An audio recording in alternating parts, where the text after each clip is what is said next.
Então, ali partindo do vídeo, né, o...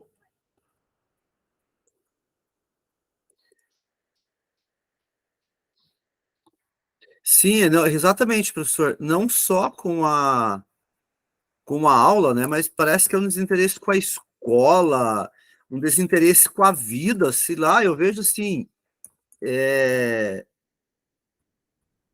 os adolescentes de hoje em dia, os jovens, eles estão tão desmotivados com tudo. Você fala, o que vocês pretendem fazer, o que vocês querem fazer? Não sei. Pode falar, professor. Olha, eu vou dizer assim, que eu entendo, tá? E eu estava lá quando esse pessoal da sede, junto com aquele cretino daquele Renato Feder, tentaram implementar esse Se Liga. E eu falei para o Ander Fábio, eu falei para a Nide Perfeito, falei para a Eliane Provence, falei para todos eles.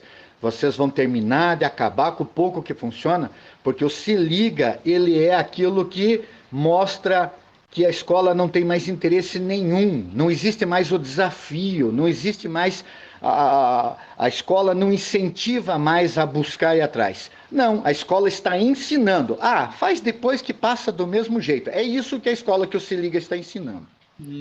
Exatamente. Eu acho assim, a escola... e uma coisa, professor, aí já aproveitando, né, enquanto vocês vão colocando ali, aproveitando isso que o professor Onofre falou, a professora Epaminondas, desculpa, falou, e sempre foi a minha visão, professor.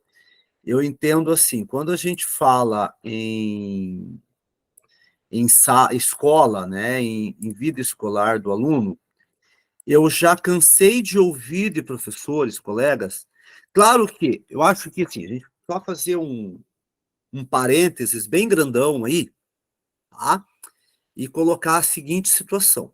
Quando a gente vê esse tipo de vídeo, é claro que se é um vídeo exagerado, ele é um vídeo de uma outra realidade, vamos pensar assim, não sei se vocês conhecem esse filme, né? O Curtindo a Vida Adoidado, ele é lá da nossa época, né? De adolescente, né? Dos anos 80, e ele passa ali uma mensagem, né? Gente, ó, só tem 4 pessoas que colocaram lá no Jamboard, vamos colocar lá para colaborar com as ideias, né? Esse vídeo, ele passa ali aquela imagem, né? Que a escola é chata, que a escola não é legal, e que o legal é o Ferris Bueller, que vai atazanar a vida do diretor da escola e vai aproveitar aquele dia ali e no final vai dar tudo certo para ele. Então, assim, já vamos contextualizar. E quando a gente pensa, né, essa realidade, né, quando a gente pensa essa situação, nós não podemos desassociar do desinteresse dos alunos outras questões que não apenas o professor, porque parece que o aluno não está estudando por culpa do professor. E não é assim, né?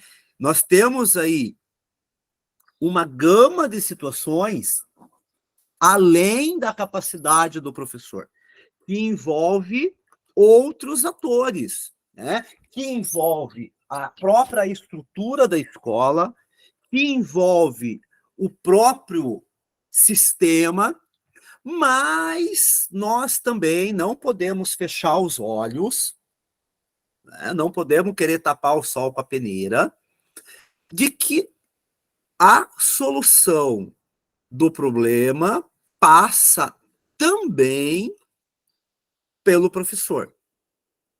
E aí eu estou colocando um monte de aspas e um monte de parênteses para que não me interpretem errado. Tem toda uma série de situações que é muito além, mas nós também, eu digo nós enquanto categoria, enquanto grupo, enquanto um elo desse processo, também temos que fazer o nosso meia-culpa, né? O meia-culpa aí, aquela linguagem religiosa, gente, vocês não estão colaborando lá no Jamboard, vou deixar aqui para vocês de novo, coloquem lá as colaborações de vocês no Jamboard. Mas o meia-culpa né? Essa palavrinha aí tem uma origem religiosa. Estamos aqui no ensino religioso, né? O que é o meia-culpa? No ato penitencial da missa em latim, a hora que os católicos iam pedir perdão, eles batiam no peito e falavam, né? Meia culpa, meia máxima culpa, né? Então a gente tem que fazer o meia culpa também. Eu já ouvi de colega, e eu até entendo todas as razões, mas a gente tem que refletir um pouquinho. Eu já ouvi de colega assim. E aí o professor Epaminondas se liga, e aí isso me lembra. Eu cobrando, né? Chegou no conselho de classe do primeiro trimestre, eu tinha alguns alunos que estavam com nota vermelha, né? E eu cobrando, olha, o aluno não está fazendo, esse aluno está com nota baixa. E um colega falou assim, mas você está se preocupando com nota por quê? Aluno comigo não fica com menos de 6. Nenhum aluno fica com menos de 6 comigo. Tem o nome dele na chamada? É 6. Porque no final do ano eu não quero ter trabalho. Foi exatamente essa palavra que usou. Essa expressão. Eu não quero ter trabalho. Você vai ficar deixando aluno com nota vermelha como se fosse o professor que escolhe qual aluno fica com nota vermelha e qual não, né? E aí, você vai deixar aluno com nota vermelha e no final do ano você vai ter muito trabalho. E eu falei, não, mas é isso que eu quero. Eu quero ter trabalho, porque é o meu trabalho. Eu sou professor. O meu trabalho é tentar ajudar o aluno a aprender. Às vezes é um trabalho que não é gratificante, ou que não é reconhecido, ou que a gente tem vontade. Já falei para os meus alunos que tem várias vezes que eu tenho vontade de largar tudo e voltar a carpir café, mas daí eu lembro que eu não era um bom carpidor de café, que eu não ganhava tão bem, daí eu desisto e volto a querer dar aula, né? Mas é o nosso trabalho. Então, eu acho que nós estarmos aqui, né, debatendo, e aí assim, não é passando pano, não, né? A última coisa que eu gosto de fazer, o último serviço que eu gosto de fazer é passar pano, não passo pano nem em casa, né? Mas, para além das questões que nós não podemos resolver, que aí são questões estruturais, são questões que a gente pode resolver e lutar de outras maneiras, mas é muito bacana que nós estamos aqui, enquanto professores, tentando resolver aquilo que nós podemos, aquilo que depende de nós, que é a prática de sala de aula, né? Aí o que não depende de nós vamos lutar em outras instâncias, de outras maneiras, mas aqui também vamos debater. Mas e o que depende de nós, né? O que nós podemos fazer? Eu acho que é muito bacana. Quando a gente está aqui, eu estou vendo ali as respostas, né? Mas eu acho muito importante esse debate nosso aqui, né? A prática docente também precisa ser melhorada, sempre, né? Não é só, não, eu vou dar aula, não, é importante a gente debater a nossa prática enquanto professor. Eu vi que o pessoal levantou a mão, professor Onofre, depois professora Terezinha. Professor João, o senhor recebeu o meu que eu coloquei aí? Qual que é o do senhor? É que aqui não aparece os nomes professor... para mim. A aula é expositiva, mas pode falar, professor. O professor está desmotivado, eu coloquei. Para mim não apareceu aqui também. Não, agora apareceu para o senhor aí? Isso. Então, eu coloquei em relação a essa questão o professor está desmotivado justamente por esse sistema. É porque ele vai de um a outro e só vai ficando pior. Essa questão de se liga mesmo, o aluno ele fala para o outro assim, ele não precisa nem falar, comentar um com o outro, ele fala assim, o fulano não fez nada e passou de ano. Ele tirou nota. Então está nessa situação. O desânimo ele contagia, infelizmente ele contagia. Se você entrar numa sala que você está preparado assim, você está no dia para dar uma aula boa e etc e tal, e a turma é receptiva com você, tem um intercâmbio, a coisa caminha legal. Aí a gente vê no vídeo aí o desânimo por parte das duas partes. Pelo professor, do jeito que ele está falando, ele já está cansado, e os alunos também estão cansados de ouvir. Uhum. Não, exatamente. Professora Terezinha, pode falar? Estamos aqui fazendo várias contextualizações aqui. Começo da banalização que é, né? E a culpa. A culpa, eu sempre falo as mesmas falas que você está fazendo, eu falo no grande grupo.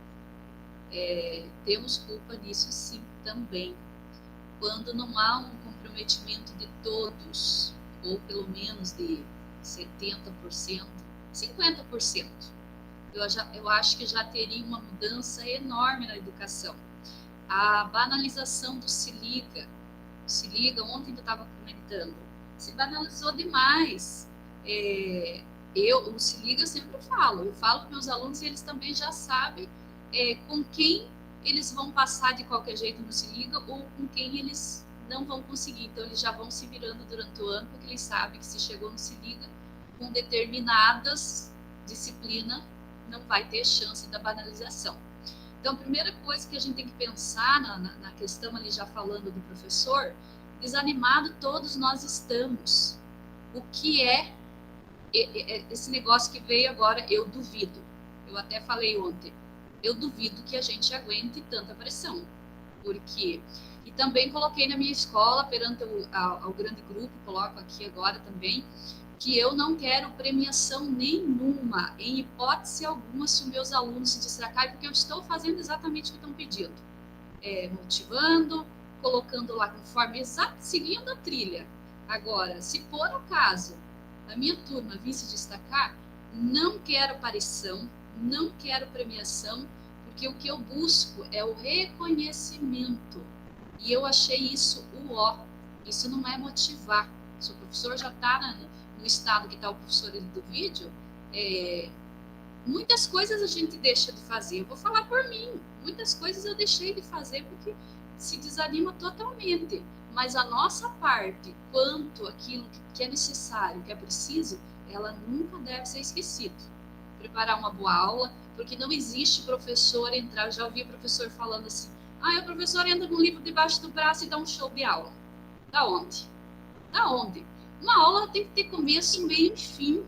Você tem que saber para onde você vai, você tem que seguir um planejamento, você tem que preparar a sua aula. Se não, desculpa aí, mas só um livro debaixo do braço você não chega a lugar nenhum. E nós temos essa questão de achar que pôr um monte de livro debaixo do braço, ficar subindo para baixo para cima com os livros é aula, boa aula, né? Transmite conhecimento. É aquilo que o professor falou. Tem aula e aulas, infelizmente. Professor Alan? Então eu só queria compartilhar, né, que eu tenho até uma foto no meu perfil do WhatsApp, de um texto, né? Ele diz assim, ó, ao sistematizar o estudo, está na realidade favorecendo a assimilação do novo conhecimento, ou seja, possibilitando ao educando, né, ou seja, o aluno, uma aprendizagem operativa que implica a construção de conceitos, de modo a permitir um reprocessar de informações que o aluno com certeza já possui em parte. Para que essa proposta ocorra, torna-se de fato necessário ocupar-se do processo de aprendizagem, o que implica a motivação do aluno para que tome para si a necessidade. Então, o aluno ele tem que perceber que é necessário estudar, aprender.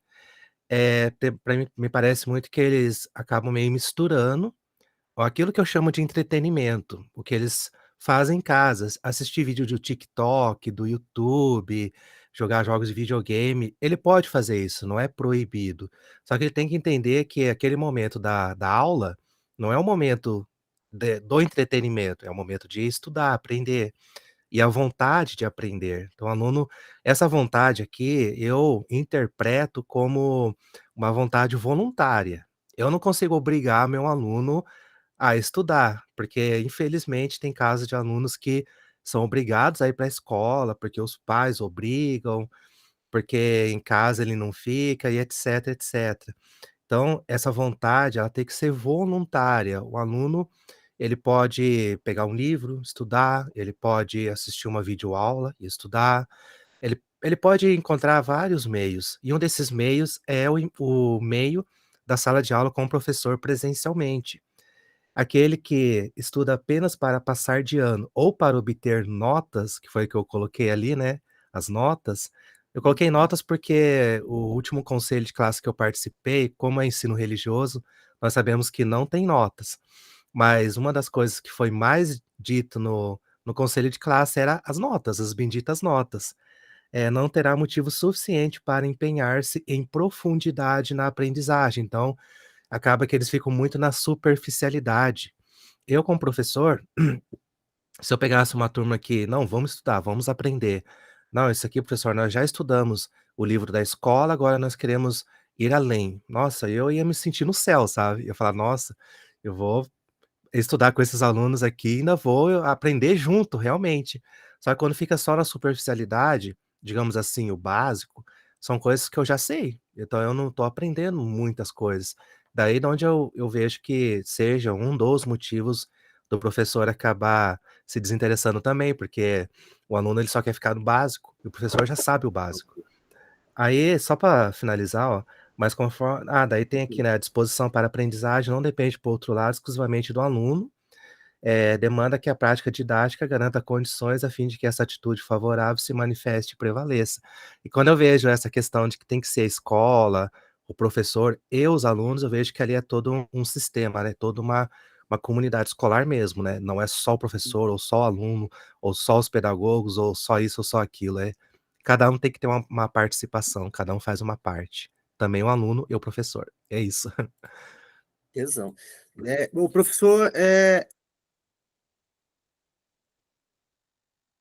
professora Mary, pode falar? Professora Mary, tinha levantado a mão? Professora Mary? Tá desligado, professora. Oi, Agora sim.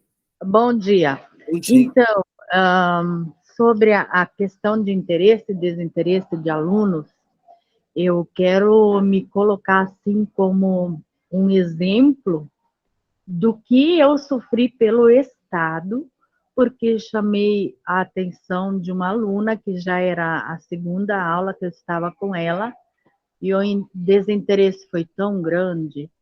E vocês acreditam, meus colegas, que eu fui penalizada pelo Estado com 2 meses sem salário e tive que ausentar do colégio, e a menina continua aqui aprontando e fazendo o que bem entender. Graças a Deus não peguei mais a turma, mas assim, a professora que pegou a turma no meu lugar, todo mundo está querendo desistir por causa dela. Então, eu penso assim, por que tudo em cima do professor, né? No mínimo, essa criaturinha tinha que ser penalizada, ou como aconteceu na época que eu morava em Santa Terezinha de Itaipu, o pai teve que vir no lugar do menino trabalhar, né? E aí ele teve que lavar banheiro, lavar parede, e essa menina aqui não, continua aprontando e pisando nos professores, e tá tudo bem. E eu perdi 2 meses do meu salário.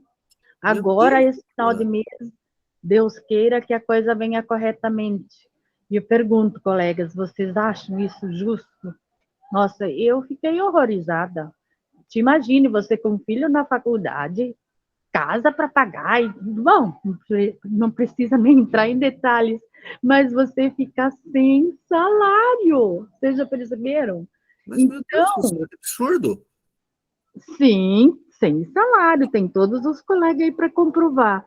Então, assim, isso é justo, porque o mínimo que eu quis fazer foi chamar a atenção da menina. E ela me mandou dar oi, várias coisas, e eu peguei ela firme assim no ombro e tirei da sala. Então, eu agredi ela fisicamente, eu sou quase uma assassina, tá entendendo? Cara, eu preciso, assim, me conhecer bem para poder perdoar isso, senão vai ser difícil de seguir. Mas a gente vê assim, e o desinteresse acaba com a gente também, né? Assim, acaba sendo para a gente também. Você vê que os alunos não se motivam para nada. Eu faço de um tudo, tenho bastante criatividade e tal, e daí, quando você chama atenção, ainda leva uma dessas, né? Quase perdi meus 2 concursos. É isso. Nossa, professora, assim, é exatamente, é complicado, são situações, por isso que eu falei, né, e já abro a professora Graciela, a professora Terezinha, mas assim, por isso que eu falo que quando a gente pensa essa questão de motivação, eu nunca coloco assim, não, é o professor, e aquilo que a professora Terezinha fala, eu sempre coloco. Eu tenho um ódio mortal daquela frase que o pessoal coloca como se fosse para nos elogiar. Geralmente, no dia dos professores, né, eles colocam assim, com um quadro deram um quadro e um giz e ele deu um show, e ele fez uma revolução. Não, isso não é elogio, gente. Isso é valorizar a precarização. Né? Aí aquela coisa lá, não, o professor, sem saber que era impossível, foi lá e fez. Não, caramba, se é impossível, a gente não vai fazer. Não é para a gente fazer. Né? E aí eu falo assim, a motivação, eu sempre penso, né? Eu acho assim, e por isso que eu falei, com bem detalhes, assim, claro que eu nem diria, né, até colocando as palavras da professora Terezinha, eu até nem diria culpa, né, eu nem usaria essa palavra. Eu diria que a responsabilidade também é nossa.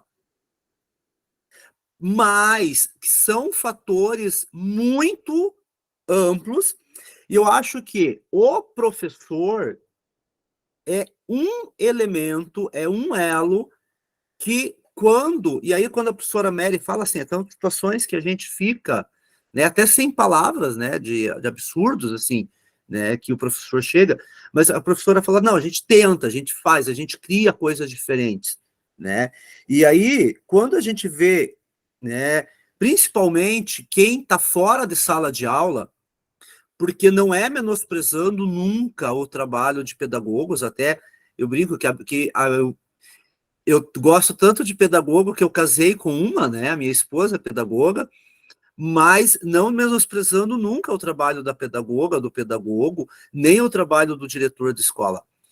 Mas ele não está na sala de aula. Ele não está na vivência da pegada da coisa. Para um pedagogo, claro que o trabalho do pedagogo é essencial na escola. É fundamental. Não tem como ter uma escola sem o pedagogo. Mas não tem como uma equipe pedagógica falar, não, você tem que fazer, a tua aula é assim porque você não motiva o teu aluno. Ele não está na pegada da sala de aula. Da mesma maneira que quem está na Secretaria da Educação, quem está no núcleo, são essenciais. Não, a gente às vezes não para pensar, mas precisa ter alguém para fazer o serviço do núcleo e para fazer o serviço da sede. Precisa ter alguém que se disponha a fazer isso, né? E eles têm um serviço que senão a gente não vai, a educação não ia andar também, né? Às vezes a gente reclama, mas a gente precisa do pessoal do núcleo para o nosso sistema, precisa do pessoal que está lá na sede. Só que quem está lá também, às vezes, está deslocado da realidade de sala de aula. Então, é muito fácil quando você fala assim, não, tem que fazer desse jeito, né? Você tem que dar. E também, aí vem o outro conceito, que é o tal do aula show.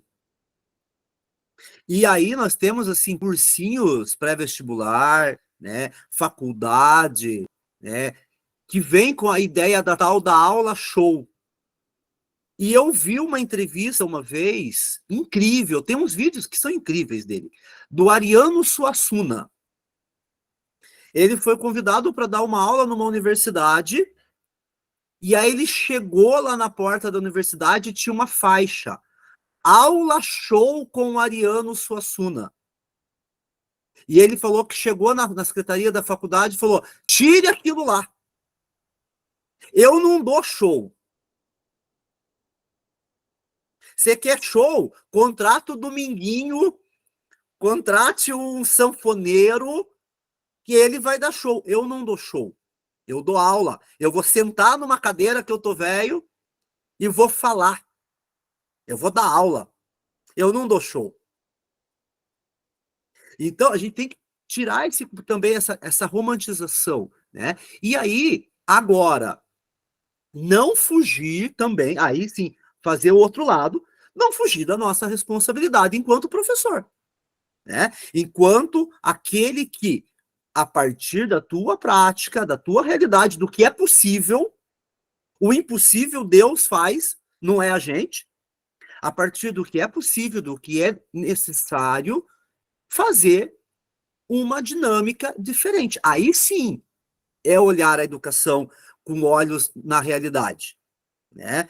E pensar que, às vezes, você pode fazer tudo o que você for fazer, mas também não vai motivar o interesse do aluno. Porque aí, quando vem aquela questão, você tem que dar o conteúdo que o aluno quer estudar. Não, educação não é isso. Né? Então, são várias questões, Peg. Eu acho que é bacana a gente fazer esse debate aqui. Só vou abrir, então, a professora Graziela, depois a professora Terezinha, aí para a gente poder passar para o próximo tópico. Então, pessoal, estava ouvindo aí os comentários, mas para mim, até inclusive eu não consegui, eu fui tentar aqui abrir no meu tablet, professor, para postar lá, mas eu não consegui achar onde que é que colocava. E aí eu vou tentar depois na escola, vejo lá no computador, no tablet, no celular está difícil, então quero deixar isso claro, por isso que eu não postei, não consegui achar aqui. Tranquilo. Mas aí a questão do aprendizado, eu vejo, né? Eu tomo mais velhinha, aí, quase 30 anos também de sala de aula, trabalhei no fundamental, nas salas iniciais. O ano passado voltei de novo para as séries iniciais, lá, primeiro, segundo, terceiro ano. Então, a gente, quando começa lá do fundamental, passa pelo médio e passa pelo Fundamental 2, a gente vê ali, e os anos passando, a decadência que foi a coisa, né? Do interesse do aluno. Eu acho que muito vem também de casa, da educação dos pais, que tem, a gente pega assim, alunos assim que ele vem desmotivado para a escola, fala mesmo, eu vim porque meu pai, minha mãe obrigou. Mas os pais também não estão mais muito comprometidos, joga muito em cima da escola, a maioria, sabe? Aquele pai que é comprometido com o filho, a gente já vê a conduta dele em sala de aula diferente. Agora, quando se chama aquele pai que vem perguntar porque seu filho não tirou a nota, em vez de perguntar para o filho dele por que ele não tirou a nota, já começa a decadência da educação por aí. E, por outro lado, a gente vê o Estado, tudo o aluno pode. Aí você dá lá 2 avaliações, aí você dá a recuperação, aí depois você tem que dar esse liga, o aluno entrega trabalho a hora que quer. Eu falei que a escola, infelizmente, em vez de educar, está deseducando o aluno. Que nem eu falei para o aluno, você acha que na firma você vai fazer o serviço a hora que vocês querem? Ou quando eles falam assim para mim, professora, tipo assim, me dá nota, não sei o quê. Eu falei, não, eu até posso te dar uma nota sem você fazer nada. O dia que eu ficar na minha casa, o governo pagar sem eu ir trabalhar. Então, vocês têm que entender que a nota é o resultado da produção daquilo que vocês trabalharam. Eu recebo salário pelo que eu produzi, vocês recebem notas. E falo para ele, muito mais do que a nota, é o aprendizado que ninguém vai te roubar. Principalmente ensino religioso, que eles vêm perguntar, professora, mas não tem nota? Aí eu falo, lá nos Estados Unidos também não tem nota. Sabe o que eles usam lá? Menção. Se o aluno produziu, se o aluno não produziu. Você está vendo esse caderninho aqui com a nota, os vistos que eu dou no teu caderno? É para mim, depois, no conselho de classe, poder falar se você produziu ou não, né? Então, a gente tem que fazer esse trabalho também deles entenderem, né? Não é só a nota, que é o que mais importante que a nota é o conhecimento. Falei, amanhã depois vocês têm um concurso, um vestibular. É o conhecimento, não seja escravo da nota. Falei, eu não me preocupo com nota, me preocupo com aprendizado. Ontem eu estava com uma aluna que acho que eu já comentei, cada 10 palavras, 8 é palavrões. Daí, gente, chamaram a família dela, o pai e a mãe naturalizou. Não, mas em casa também fala. Mas aquela coisa, ontem eu falei dentro da sala, parei nela e falei, olha, filha, você é linda, você é uma menina bonita, você é inteligente, que ela faz as coisas, mas atrapalha muita aula, debochada, fala muito palavrão. Eu falei assim, você acha numa firma, amanhã depois você vai para uma firma, ela é 6º ano, ela é a maior da sala. Você acha que, tudo bem que você é inteligente, mas você tem que ter postura, você tem que ter um pouco de ética, saber falar, você vai ser desclassificado numa concorrência. Então, eu acho assim, ali mistura muita bagunça, falta de respeito, que eles não sabem escutar, não sabem conversar, sabe? É só xingando um, xingando o outro, é palavrões. E aí você vai chamar a atenção, aí o professor que está gritando, eles gritam, 30 gritando não incomoda. Mas se você for chamar a atenção, que nem o professor falou, mais alta, nossa, aí vira todo mundo contra o professor. Então, nós temos esse problema de indisciplina. Aí, aqueles interessados também, muitas vezes, alguns entram na dança, também começa a partir para esse lado. É aquilo que o professor fala, não faz nada, no final do ano passa.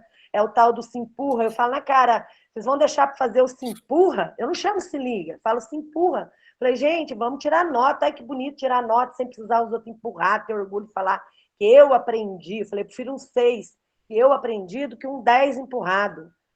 Então, toda essa consciência, mas não é fácil, não. Então, os pais, quando o professor falou aquela colocação, eu não quero me incomodar. Eu sou uma que é porque eu falo que eu sou uma das mais antigonas, eu brinco, acho que eu já estou passada da hora de aposentar. Porque eu me preocupo demais. Se eu vou lá dar aula, eu vejo que aquela aula não rende, esse dia mesmo aqui na Valdivina falando para dentro, Daiane do céu, eu mudei, fiz tal coisa, não deu certo. Tentei fazer outra coisa, não deu certo. Estou usando todos os mecanismos de conhecimento, mas tem turma que nada dá certo, falei para ela. E eu fico preocupada. Eu já falei, Gra, não se preocupa que não é só com você. Mas eu sei que não é só comigo, né? A pedagoga falou, mas eu sou muito preocupada, eu sou dessa geração antiga, eu me preocupo demais. Não é só pelo salário. Eu falei para ela, se fosse pelo salário, eu já tinha desistido. Mas eu não sei fazer outra coisa sem ser professor. Minha vida inteira fui professora. Eu sonhei, de criança, brincava que eu era professora. Então, eu fico assim, olha essa juventude aí desmotivada, não tem vontade de nada, debochada, aqueles palavrões, aquela coisa, eu fico assim, meu Deus, acho que estou na hora de aposentar. E o sistema, ele favorece, porque o aluno sabe que ele não, é que nem ele falou, ele não precisa fazer nada. Mas só que aí... Eu bagunço, o professor chama atenção errada ao professor, o sistema fala que eu tô mas só tem uma coisa que eu penso também, né? Aí, assim, só interrompendo, desculpa, mas será que é só o sistema? Né? Não, o sistema junto com a nossa sociedade. O sistema, quando eu falo, não é só a escola. Não, eu entendo. Só que assim, exato, aí a gente tem que fazer, é difícil. A gente faz parte do sistema. Vai se revoltando, porque assim, às vezes eu vejo, né, que a própria escola, às vezes, né, quando passam os alunos do 3º ano no vestibular, qual que é o curso? Quando a escola quer lá colocar a faixa, fazer um outdoor, colocar um cartaz do aluno. Qual que é o aluno que eles escolhem para colocar como primeiro da faixa, o primeiro nome da faixa ou a foto em destaque? Que eles passam que esse curso de medicina, não sei que passa em medicina, que passa em engenharia, que passa em direito. Que passa na pública, tipo aqui na federal. Não, mas quando que a escola... Não, mas mesmo que passe na federal, quando que a escola comemora quem passa numa licenciatura? Eu desafio vocês a observar qual escola que vocês já trabalharam que comemora a aprovação dos alunos, qual que coloca o aluno que passa na licenciatura em destaque? Coloca lá, aprovado em medicina, aprovado em odonto, aprovado em não sei o quê. E quem passou em licenciatura? Porque nós estamos reproduzindo para o aluno que a única forma de ter satisfação pessoal, a única forma de ter sucesso na vida é ter dinheiro. A escola reproduz muitas vezes esse discurso. Né? Então, só para a gente concluir, então, professora Terezinha, depois professora Epaminondas, e a gente poder passar para o próximo aqui. Então, professor Só, nossa professora ali, a Mary, né? Isso aí é surreal. Mas a culpa também não é só lá de cima. A culpa, eu ainda digo, também todos têm uma parcela de responsabilidade, vamos mudar a palavra, então, a questão ali da sua punição surreal. Hoje em dia, eu sou do tipo do professor que eu fico uma distância bem longa dos alunos. Até é muito triste isso, porque quem trabalha com sexto ano sabe a questão da amorosidade deles, o carinho que eles têm, principalmente por professoras que às vezes eles acabam percebendo como a própria mãe, né, dentro da sala de aula, e a gente acaba que hoje em dia você não pode encostar no aluno. Você encostou no aluno, como a professora falou, você já pode ser acusada de assédio, você já pode ser acusado de ter batido. Se você, eu falo sempre que nunca, que Deus me ajude, que nunca ocorra briga na minha aula, porque eu não vou entrar na briga. Eu não vou, porque eu já vi situações do professor sair ferido e ser acusado e sofrer penalidade, conforme você falou que está passando, professor, passou, sem ter culpa alguma. E é muito difícil quando o professor não tem culpa alguma e ele tem essa penalização absurda que você falou. Isso daí não tem, para mim é surreal, é de outro planeta esse tipo de situação. Como é que querem melhorar esse ser humano que você disse que continua? Precisa de educação para os pais dessa adolescente.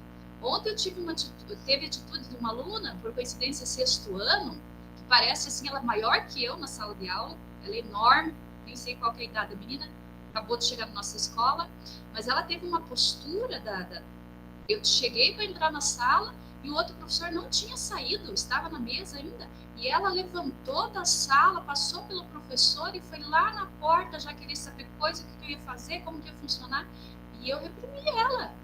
Conversei, falei, não é assim. Tá cortando o som, tá dando para entender direito, não sei se é só o meu ou de todo mundo. Tá ruim, sim. Não. Pode ser a internet. Então, finalizando aqui, gente. Tá muito ruim o som. Muito triste, professora, mas infelizmente, se você tivesse tido talvez um apoio maior dentro da sua escola e do seu grupo, talvez você não tivesse tido essa penalidade. Então, só para concluir, então, professora Epaminondas? Só assim, para fazer uma síntese, né? Uma metáfora, uma figura. Tá?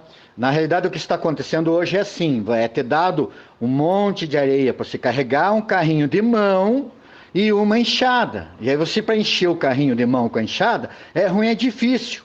Né? Mas o patrão, em vez de te dar a pá que você precisa para trabalhar, para encher o carrinho, ele te deu a enxada. E ele está dizendo, não, mas você não está tendo rendimento porque você não está pondo direito a enxada na areia. Você não está pegando direito no cabo. Olha, você está muito devagar para encher o carrinho de mão com a enxada. E é isso que está acontecendo. O professor Epaminondas, e o carrinho de mão está sem roda ainda, né? Não tem roda, mas o pneu está furado e daí ele fica travando. O cabo amarrado com arame. Também. Gente, mas então, eu acho que é bacana a gente fazer esses debates, a gente fazer essas reflexões, né? E eu acho que foi bacana a gente pensar assim juntos, né? Tem um problema aí que a gente tem que encarar, né? E nós temos também que ver, como nós percebemos... Professor João. Oi. É só mais um detalhe. Eu ainda estou esperando essa equipe da sede fazer o meia-culpa também, tá? Exatamente, não, exatamente. Por isso que eu falei, professor, que são todas as etapas tem que parar de querer jogar a culpa num só, né? Nós, professores, não podemos ficar jogando a culpa só no aluno e só na sede, só que lá de cima também não pode jogar a culpa só no professor e só no aluno. O aluno e a família não pode jogar a culpa, nunca é culpa deles. Eu acho que todo mundo tem que parar assim, não é culpa, nós temos responsabilidades. Eu acho que quando a gente encara assim, né, mas eu também estou esperando meia-culpas de todos, né, mas eu acho que assim, é bacana quando a gente pode perceber que aqui, nós estamos aqui em 17 professores, né, debatendo propostas para a prática de educação, né? Dentro dessas propostas, aí para a gente pensar uma nova aula, um novo estilo, nós estamos vendo lá o Design Thinking, né? E na semana passada, no último encontro, antes do nivelamento tecnológico, nós vimos a fase do desafio. Então, por exemplo, o desafio, eu vou passar um exemplo que eu estou trabalhando com o 6º ano no ensino religioso. Vocês já trabalharam alimentos sagrados? Com os alunos? Então, eu estou trabalhando com eles alimentos sagrados. Como que eu introduzi o desafio para chamar a atenção deles para minha aula? Lembrando que a minha realidade é uma realidade de escola do campo. Eu cheguei na sala e falei com eles assim, gente, vou fazer uma pergunta para vocês. Como que a mãe, como que a avó de vocês mata frango?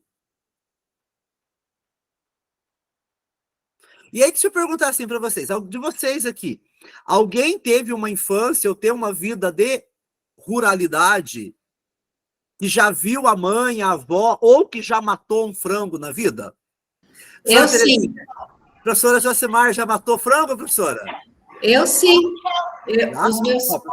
Professor Geraldo, professor João, levantou a mão aí. Professora Joyce. Eu mato e tenho frango aqui no quintal que eu tô criando.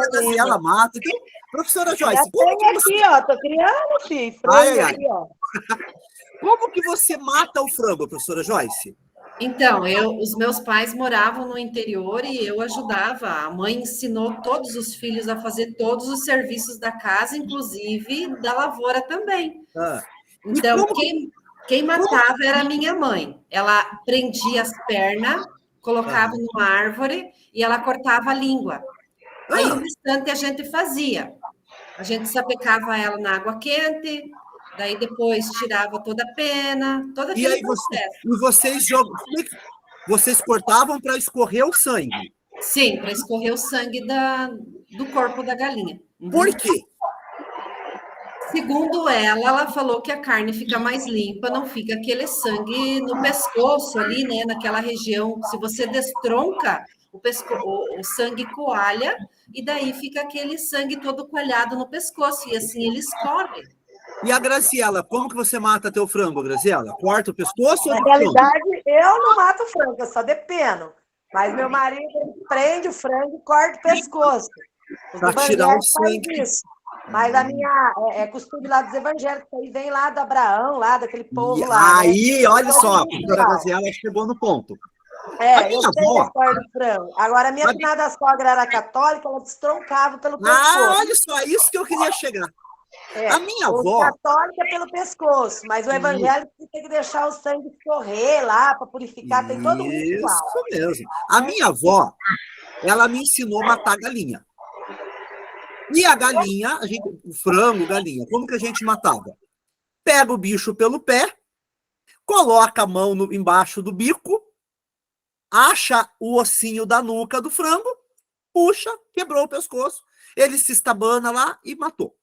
E o que a minha avó fazia? A Joyce falou aí da carne que fica mais limpa. A minha avó fazia exatamente isso, deixava o bicho de cabeça para baixo, para o sangue ir para a cabeça, sabe por quê? Porque depois ela cortava a cabeça, ela colocava o frango com a cabeça dentro do tambor de despenar, para o sangue coagular na cabeça do frango, e essa cabeça e esse pescoço com o sangue era disputado pelos tios. Porque eles gostavam da cabeça cheia ali, o pescoço cheio com sangue, que temperava. E a Graziela, então eu perguntei para os alunos, como que mata o frango? Uns a avó cortava o pescoço, uns a avó destroncava. E aí eu perguntei para eles, qual que é a religião da tua avó? As avós que cortavam o pescoço eram da congregação cristã Assembleia de Deus. As avós que destroncavam eram católicas. E aí, com isso, eu lancei o desafio para eles. Por que que algumas religiões proíbem alguns tipos de comida? Então, esse foi o quê? Foi o desafio. E aí, pegando o exemplo aí do frango da Graziela, por que que a avó católica mata o frango de um jeito e a família do marido, que é protestante, mata o frango de outro? Isso é o desafio.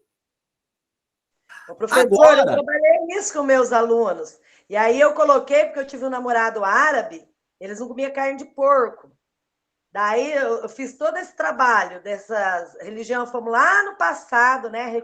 Reconstituição histórica, né? Porque tem uma explicação histórica religiosa, né? Cada religião tem seu ritual. Tem aquela parte de ritual que a gente trabalha, né? Tem umas que falam até sobre isso. Fiz esse trabalho também. Então, essa questão... essa questão, professores, é o desafio. É você apresentar uma situação para o aluno que chame a atenção, uma situação desafiadora. Então, aí o desafio era descobrir por que para algumas religiões, alguns alimentos são sagrados ou são proibidos. E agora nós estamos na fase do quê? Da descoberta. Então, primeiro aqui, a professora Silvia pode ler para a gente esses tópicos aqui em verde, professora Silvia? Entenda o desafio.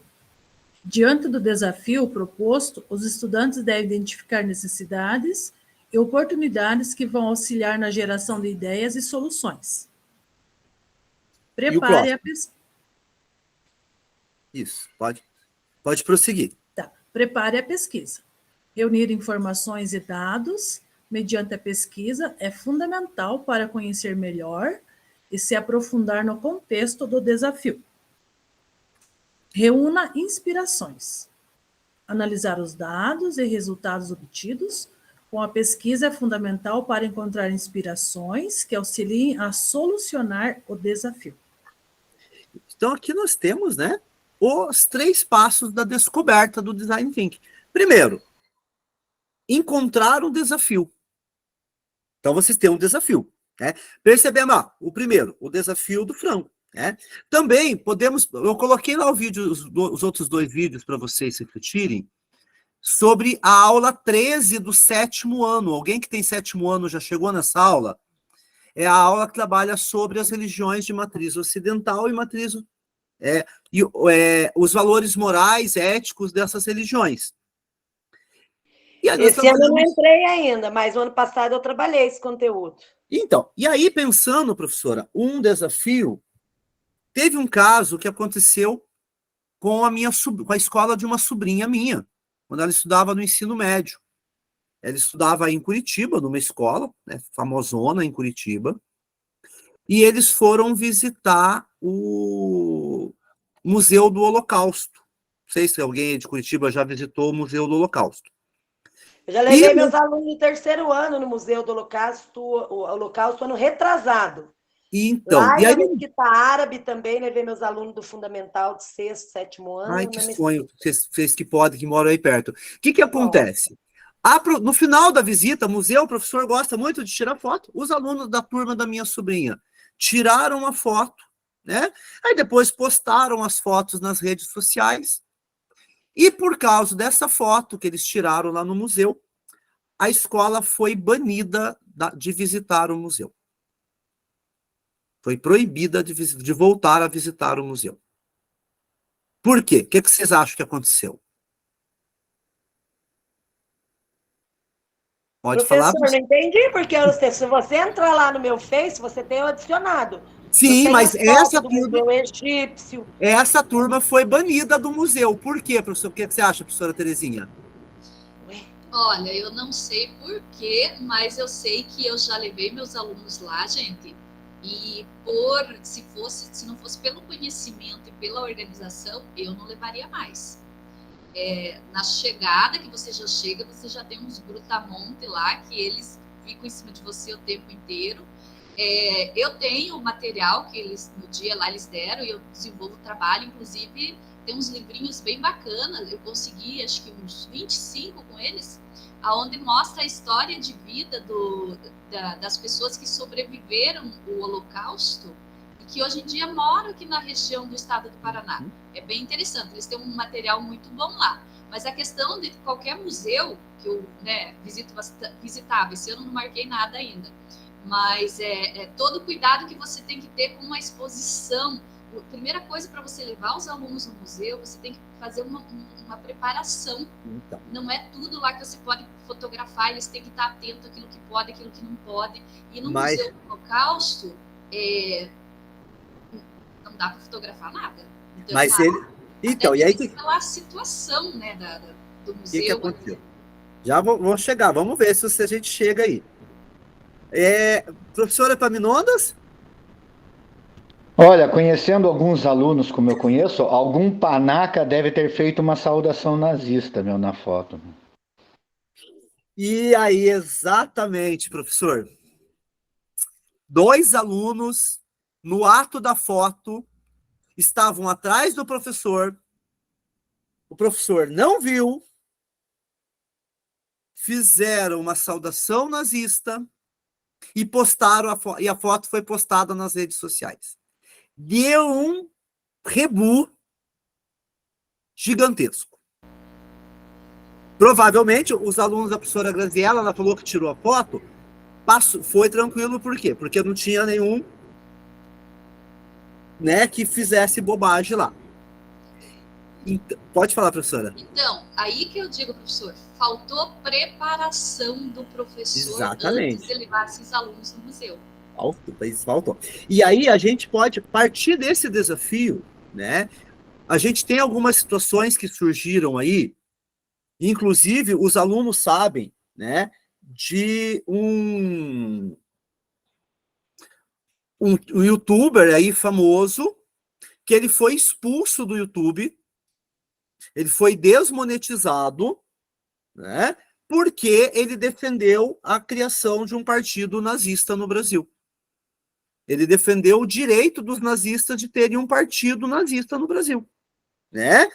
E aí, quando a gente coloca essas questões, aí a gente partindo desse desafio, aí com o 7º ano, que já são mais velhinhos, né? Por que que esse gesto é tão execrável? Né? Teve um caso que eu estava vendo uma vez, de um testemunho, um vídeo, estava vendo na internet, e o cara falando, né, de diferenças de culturas, e um alemão, o cara que estava contando, falou que tinha um amigo alemão, ele veio para o Brasil, e ele foi num casamento. E quem de vocês já foi padrinho de casamento na Igreja Católica? Tem uma hora que o padre, no casamento, fala assim para os padrinhos: estendam a mão direita sobre os noivos. Todos os padrinhos estenderam a mão direita para abençoar os noivos na hora do casamento. E esse cara que eu vi a entrevista falando que o alemão ficou de olho arregalado dentro da igreja. O que está acontecendo? Está todo mundo com o braço esticado. E por que que esse gesto é tão ruim? Né? Por que que esse gesto é tão ruim, até tão associado ao mal? Às vezes o aluno não sabe. Né? Às vezes ele vê, ele ouve falar, e aí aluno a gente sabe que quer fazer pela transgressão, pela brincadeira, pela zoeira, mas ele tem que saber o que carrega. Então, isso também é um desafio. Né? Partir, né? E aqui nós temos os três momentos do desafio, da descoberta. Primeiro, compartilhar o que o grupo já sabe. Então, os dois exemplos que nós trabalhamos aqui, né? O que vocês sabem sobre matar o frango cortando o pescoço ou não? Aí os alunos vão colocar, igual vocês colocaram. A professora Joyce falou que eles sangravam o frango para a carne não ficar escura. A professora Graziella já trouxe que a família dela matava o frango por questão religiosa. Outros alunos podem falar: mata o frango desse jeito para o frango morrer mais rápido. Corta o pescoço porque é mais fácil. Agora, nesse momento, é compartilhar o que sabe. Por que que o gesto é tão ruim? Porque é associado a isso. Não sei. É por causa... É pegar o que o aluno sabe. Agora não é hora de ver se está certo ou não.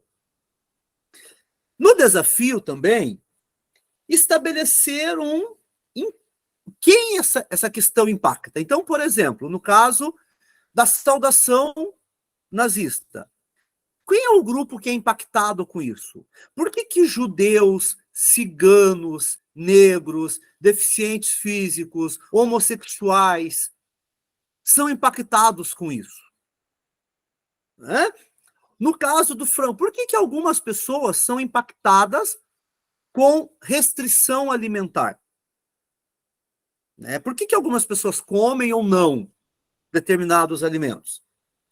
E um cronograma. Quando que vocês vão trazer essas respostas? Quando que vocês vão trazer essas pesquisas? Tá? As pesquisas do momento da descoberta, ele pode ser...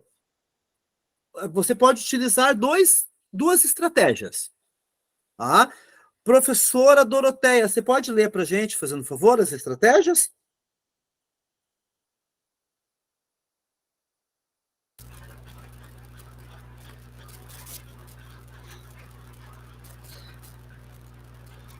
Professor, tá, entendi. Converse com as pessoas, isso? Isso, aham. Pessoas são uma valiosa fonte de inspiração. Oriente que os estudantes entrevistem ou apliquem questionários com as pessoas envolvidas no desafio. E explore o que já sabemos.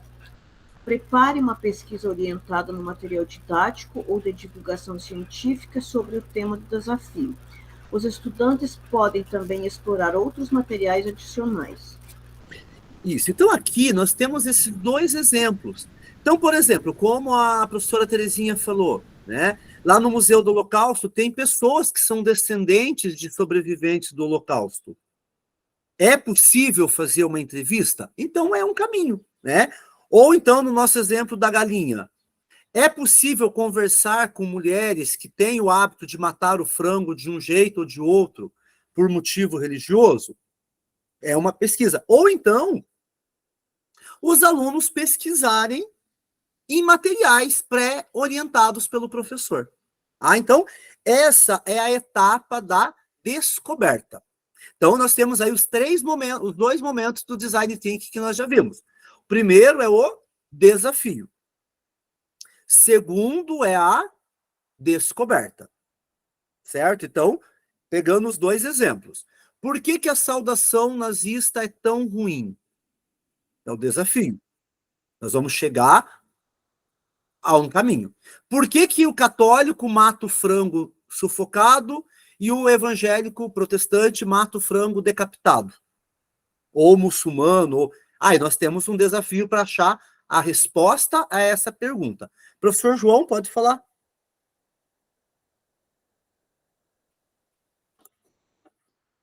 Professor João?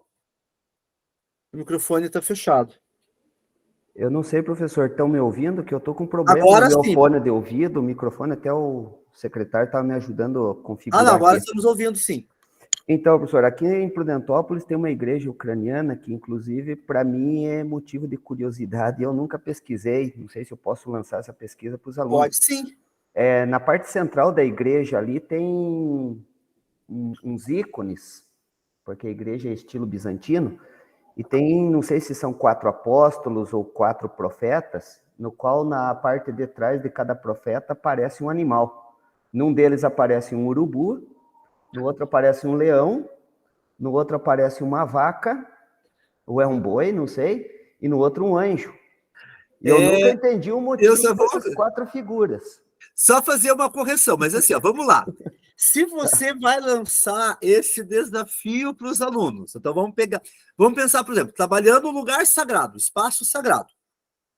Por que tem esses 4 bichos aí, esses 4 animais atrás? Eu posso fazer essa pesquisa? Pode, né? O que você acha, Silvia? Se que quiser a gente trabalha junto com a Silvia na mesma Se turma. quiser um spoiler, só que assim, não é um urubu, né? É uma águia. Mas ali é preto, professor. Mas é preto, né? Mas não é um urubu, é uma águia. Na verdade, o que é a simbologia desse aí? São os 4 evangelistas. João, Marcos, Lucas e Mateus. João, ele é o evangelista das alturas. Ele começa o evangelho falando de Deus no princípio, et verbo e tudo mais.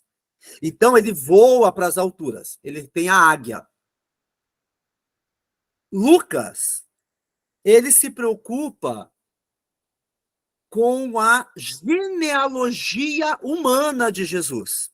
Lucas é médico grego. Ele pega a genealogia de Jesus partindo de Maria. Porque ele, segundo a tradição católica, ele entrevistou a Virgem Maria para escrever o Evangelho. E aí tem o homem. Mateus começa com o templo. Mateus começa com o sacrifício de Zacarias, o templo. E aí, no templo, fazia o sacrifício dos bois. Então, Mateus tem um touro. Marcos, ele se preocupa com a ligação de Jesus com ser filho de Davi. E aí, Marcos tem o leão. Então, esses animais.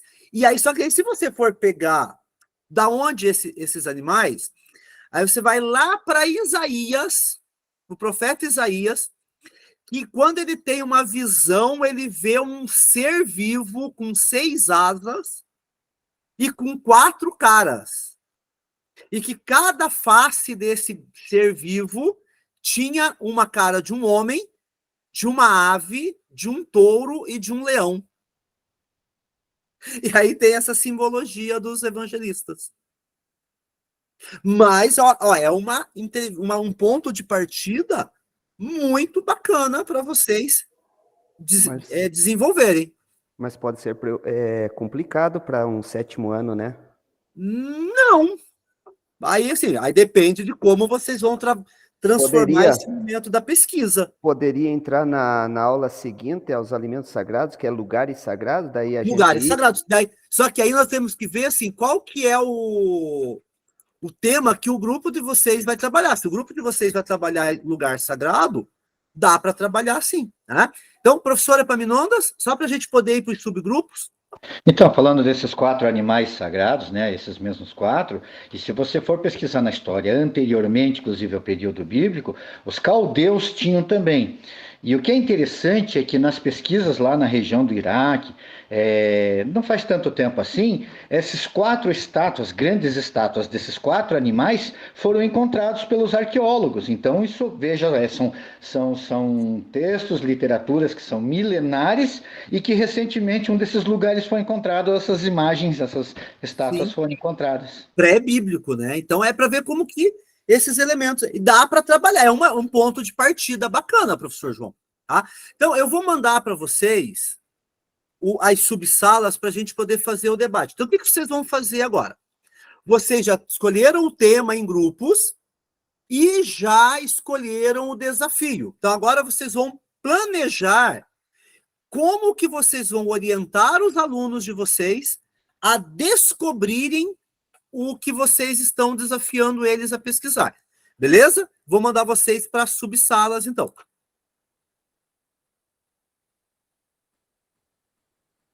Podem aceitar o convite?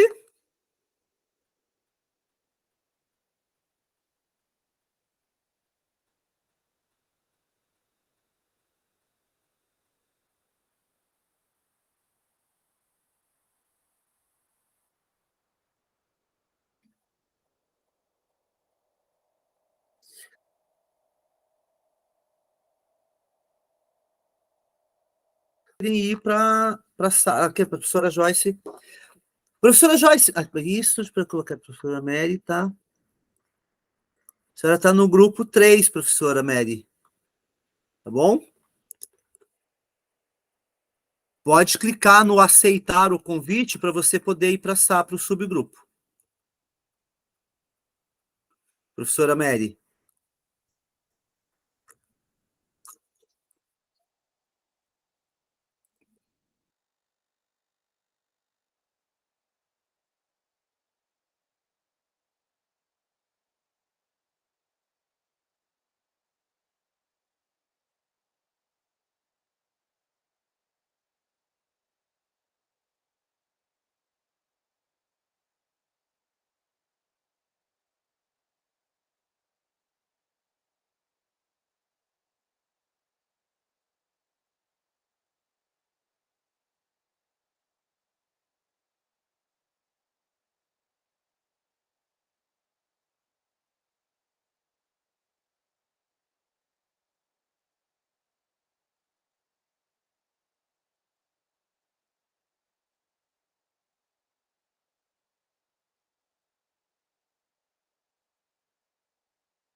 eu estou falando aqui, o meu microfone estava desligado, desculpa. Não estou ouvindo, professor. Estava ouvindo? Não, agora estão. Então, assim, o Design Thinking, ele tem aqui essas etapas, né? Que são, primeiro, o desafio. E aí nós tivemos exemplos aí dos desafios, né? Como apresentar para o nosso aluno, como propor para o nosso aluno o desafio. E a partir do desafio, nós vamos pensar, então, o momento da descoberta. Nós vamos fazer a descoberta. O que é fazer a descoberta? É o aluno se inteirar do ponto do desafio. Então, primeiro, ele vai compartilhar o que ele sabe e depois ele vai fazer a pesquisa para descobrir mais informações sobre aquele tema. Tá? Uma proposta que eu vou dar para vocês é o seguinte. Tá? A partir do momento que vocês já definiram o tema que vocês vão trabalhar e o desafio, vocês já podem começar a pensar o plano de ação. Tá? O plano de ação, lá no Classroom, vocês têm o modelo do plano de ação. Tá? O plano de ação, tá, que vocês vão pegar lá, ele é o mesmo para todos os professores. Tá? O plano de ação, ele vai ser o mesmo para todo mundo. Então, a partir do momento que vocês elaboraram o plano de ação, tá, vocês podem começar a preencher. Cada um tem o seu slide lá. E uma dica. Se vocês já quiserem começar a implementação de vocês, já pode. Então, pegar um exemplo. O professor Alan participa com a gente do grupo de estudos inteiro. Só que ele deixou para implementar na última semana e ele teve um problema e não conseguiu implementar. O que vai acontecer? Ele perde o grupo de estudos, perde a certificação. Então, o que eu recomendo para vocês? Como o Design Thinking é um caminho, o Design Thinking é um processo, vocês podem começar, né, a apresentar esse processo. Então, vocês definiram o tema. Para a semana que vem, vocês já podem chegar na turma de vocês, que vocês vão fazer a implementação, e apresentar o desafio e apresentar o que os alunos sabem. Então, continuar no exemplo do nosso frango lá. Chegar na aula e falar, olha, gente, as crianças, então, temos aqui, vamos falar, conversando com eles, e perguntar por que algumas pessoas, que algumas religiões matam o frango cortando o pescoço e algumas religiões não. Ou por que algumas pessoas podem comer determinados alimentos e por que outras não. E quais alimentos são permitidos ou não? E aí é o momento do desafio. A descoberta vai ser aquilo que os alunos já sabem. Então, você vai colher, pode fazer um brainstorm no quadro, pode usar o Jamboard, pode fazer com o Mentimeter, né? Ou pode anotar na folha com os alunos, olha, são das ideias de vocês, e aí você junta as ideias dos alunos, e depois você vai propor a descoberta. Para que eles entrevistem, para que eles conversem com alguém, para que eles pesquisem. E aí você fala, na próxima aula, vocês vão trazer a pesquisa para a gente. Ou então, se conseguir um espacinho, pega uma aula, nós vamos lá no laboratório de informática, né? Vamos pesquisar quais são alimentos permitidos, quais são alimentos proibidos para tal religião. Para já adiantar a etapa do Design Thinking. Pode falar, professora Terezinha. Então, professora, eu gosto sempre de perguntar para saber se vou seguir o caminho certo. Então, a gente já colocou ali, cada professor vai utilizar a sua metodologia, né? Porque o planejamento ele é em conjunto, mas a metodologia cada um segue a sua, né? Isso. Uhum. Então, eu pensei o seguinte, preparar minha aula, né, na semana que vem, aplicar essa aula, né, conforme você deu as instruções ali para gente, né?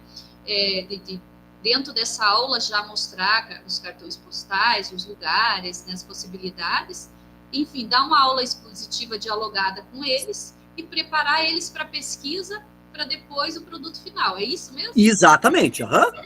Porque olha aqui, ó, nós temos no Design Thinking, nós vamos ter quais etapas? Então, ó, primeiro é a etapa do desafio. Então, por que algumas religiões matam o frango desse jeito? Bom, aí nós vamos ter a descoberta. A descoberta é o que você sabe, o que você pode saber sobre isso. Depois nós vamos ter a interpretação. Quando os alunos trouxerem as pesquisas deles, então um vai falar: ah, minha mãe mata o frango cortando o pescoço porque ela aprendeu com a mãe dela. Ah, minha mãe mata o frango porque o sangue da carne a carne fica mais limpa. Ah, minha mãe mata porque a Bíblia fala que não pode matar animal sufocado. Aí nós vamos ter a interpretação. O que vai ser a interpretação? Nós vamos pegar todas as informações dos alunos e vamos analisar as ideias deles. Qual ideia que está pertinente, qual ideia que não está, qual ideia descarta, qual ideia confirma, qual é a fonte, onde ele pesquisou, é fazer aquela depuração dos dados. Depois, nós vamos fazer a ideação. Aí, pegando o exemplo que a professora Terezinha deu. Então, vamos pegar, professora. Primeiro, vocês vão debater o que é o cartão. Por que alguns lugares são escolhidos como cartão postal? Depois, a interpretação. A descoberta. O que é o cartão postal? Por que as pessoas mandavam cartão postal e por que elas não mandam cartão postal mais? O cartão virtual. Beleza, descobriu. Agora nós vamos interpretar. A informação que vocês descobriram está correta? Esses lugares que vocês propuseram, pensaram que são escolhidos como cartão postal, de fato é isso mesmo? O cartão postal, o aluno fala, o cartão postal é uma cartinha de figurinha que a gente cola no álbum. Não, olha, o cartão postal é outra coisa. Então, você vai interpretar. E aí você vai entrar na ideação. A ideação é a fase de você fazer o produto. Então, vamos criar o nosso cartão postal? Eu estou ideando. A experimentação é fazer. Então, ó, deu a ideia. Nós vamos criar um cartão postal. Então, beleza. Então, vamos fazer. Vamos experimentar. Um exemplo que eu estou fazendo com os alunos, eu falei sobre alimentos sagrados e eu falei sobre a mandioca. E aí a gente descobriu todos os tipos de alimentos que são feitos com mandioca. E debatemos com os alunos quais alimentos com mandioca que eles não conhecem e que têm vontade de experimentar. E aí eles chegaram na tapioca. Só um aluno da turma que comeu tapioca na vida. Os outros já ouviam falar, mas não sabem, nunca comeram. E aí o que nós vamos fazer de experimentação com eles?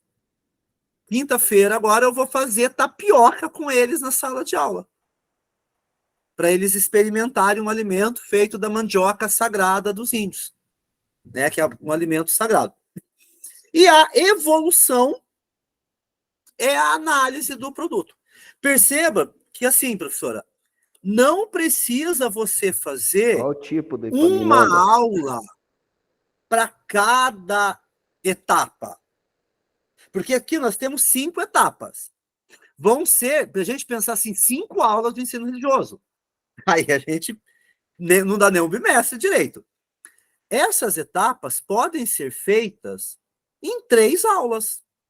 Em uma aula, você faz o desafio e a descoberta. Em uma aula, você faz a interpretação e a ideação. Em uma aula, você faz a experimentação e a evolução. Certo? Depende o quê? Do andamento da tua turma. Tá? Dá para fazer a desafio, descoberta e interpretação na mesma aula? Tranquilo. Beleza? Gente, então assim, agradecer a participação de todos, de todas, tá? O link da avaliação eu coloquei lá no Classroom, mas deixa eu mandar para vocês aqui, peraí. Qualquer dúvida, qualquer questão, vocês mandam para mim, tá? E aí, nós nos vemos na semana que vem. Beleza?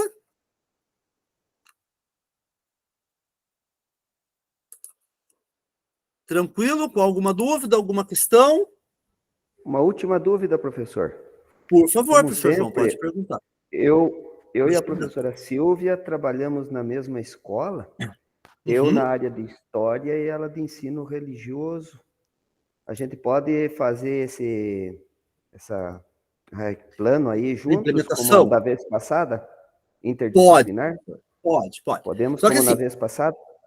Pode. Aí lembrando que depois, você, na hora do relato, né, vocês vão apresentar cada um seu. Mas Sim, pode trabalhar até porque vocês vão ganhar qualidade, porque vocês vão ter mais tempo de sala de aula, né? Pode sim. Professora Joyce, desculpa, a senhora estava com a mão levantada. Perdão, pode falar, professora.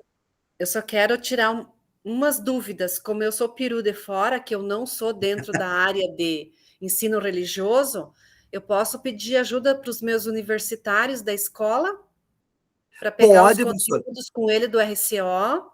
Pode, e daí sim. Fazer a implementação com os meus alunos, né? Aí assim, você tem 6º ou 7º ano? Professor, eu vou ter que fazer essa implementação dentro da educação